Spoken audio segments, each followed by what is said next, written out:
नमस्कार फ्रेंड्स, मैं सुनील यादव आप सभी का स्वागत करता हूं आपके अपने YouTube channel M with Sunil पर। दोस्तों 69 शिक्षक भर्ती से संबंधित बहुत ही इंपॉर्टेंट इन्फॉर्मेशन आप लोगों के सामने डिलीवर करने जा रहा हूं।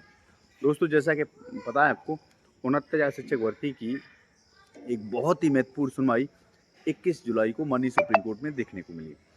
उत्तर प्रदेश की सरकार की तरफ से जो एफिडेविट माननीय सुप्रीम कोर्ट में दाखिल किया गया, वो उस एफिडेविट को पूरी तरीके से खारिज कर दिया गया है, क्योंकि उसमें तमाम ऐसी कमियां थी जो कि माननीय सुप्रीम कोर्ट के माननीय जस्टिस दीपांकर दत्ता सर ने कुछ ही मिनटों में उस चीज़ को पकड़ लिया कि आखिर में सरकार इसमें क्या झोल करना चाह रही है, क्या इस सरकार की चाल है।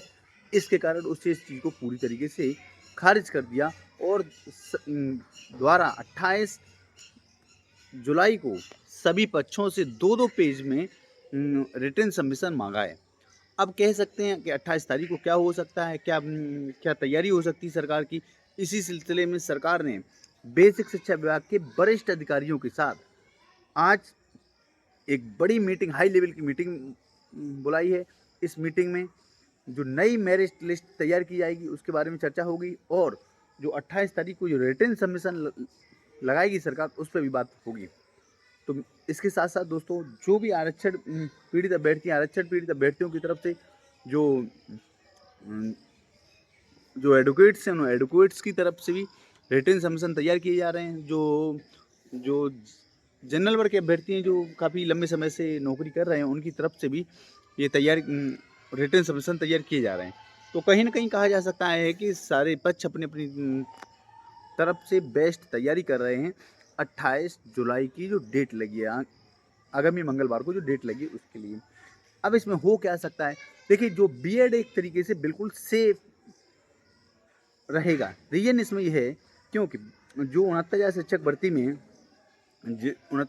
भर्ती में काफ़ी लोग ऐसे हैं जो बीएड की योग्यता रखते हैं और उनका चयन भी हुआ। अनुच्छेद 14 के समानता के अधिकार के तहत ऐसे लोगों को इसमें माननीय सुप्रीम कोर्ट से जरूर बेनिफिट मिलेगा।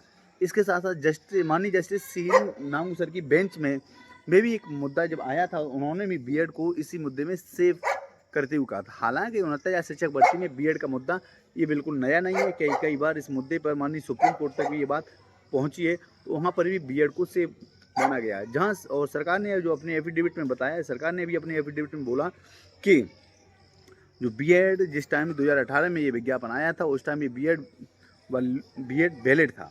इसी तरीके से आपने देखा होगा कि ईडब्ल्यूएस वाला भी मुद्दा लोगों ने कई प्रयास किया, लेकिन ईडब्ल्यूएस का मुद्दा इसीलिए खारिज हुआ क्योंकि जिस टाइम ये विज्ञापन आया था उस टाइम ईडब्ल्यूएस वाला मुद्दा ईडब्ल्यूएस नहीं था, प्रकट नहीं था।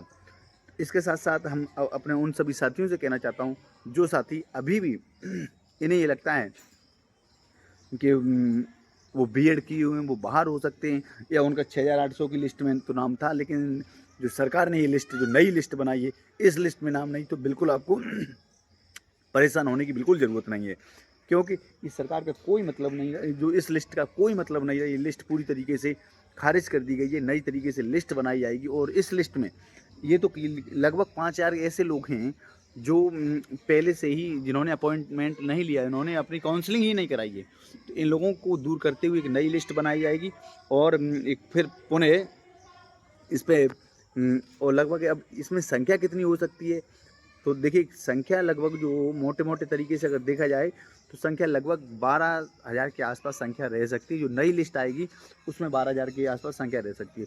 दूसरी तरीके से अगर सरकार ऐसे करना चाहे कि पूरी 69,000 शिक्षक भर्ती की लिस्ट दोबारा से बनाएगी, दोबारा काउंसलिंग होगी, तो इस प्रक्रिया में बहुत ज़्यादा समय लग सकता है। और अगर ऐसी प्रक्रिया होगी तो कहीं ना कहीं जो टीचर्स जिस स्कूल में पढ़ा रहे हैं वहाँ के बच्चों का भी बहुत बड़ा नुकसान हो सकता है।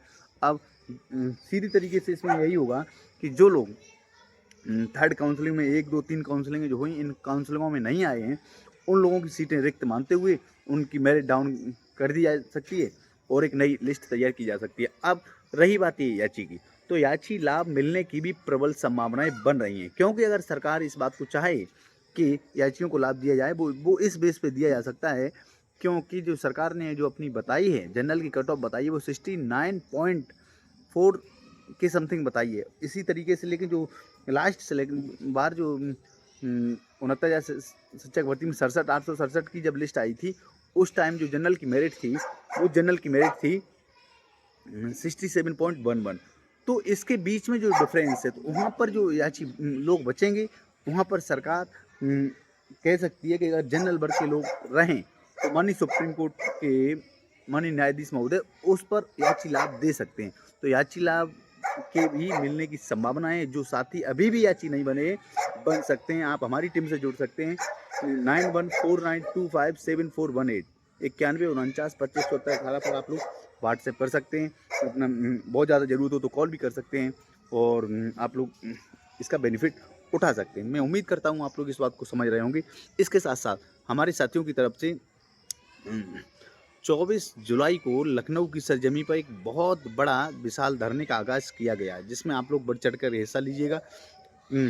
हो सकता है कि इस तमाम लोग ऐसे हों जिन्हें ये लग रहा हो कि 6800 की लिस्ट में तो मेरा नाम था, इस लिस्ट में नाम नहीं है, तो उन लोगों को भी आना चाहिए। जिन्हें लगता है कि बीएड हम बीएड हैं, हमारा होगा नहीं, ऐसा कुछ नहीं है। सारे लोगों की बातों को सुना जाएगा। सरकार अपना रिटन सबमिशन या दो पेज का रिटन सबमिशन तैयार कर रही है और सारी बातें चल रही हैं। तो जल्द ही एक पॉजिटिव अपडेट निकल के आएगी। इस जुलाई के महीने में तो 28 के बाद समाप्त है। मुझे लगता है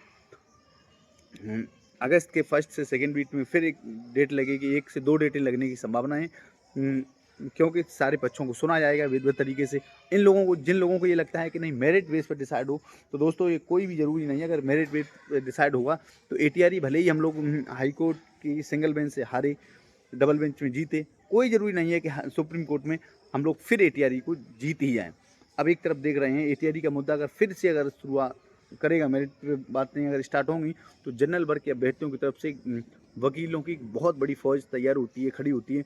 और हम लोग आर्थिक रूप से भी उतने मजबूत नहीं है जितने के जो जनरल वर्ग के लोग जो काफ़ी लंबे समय से नौकरी कर रहे हैं उनकी अपेक्षा।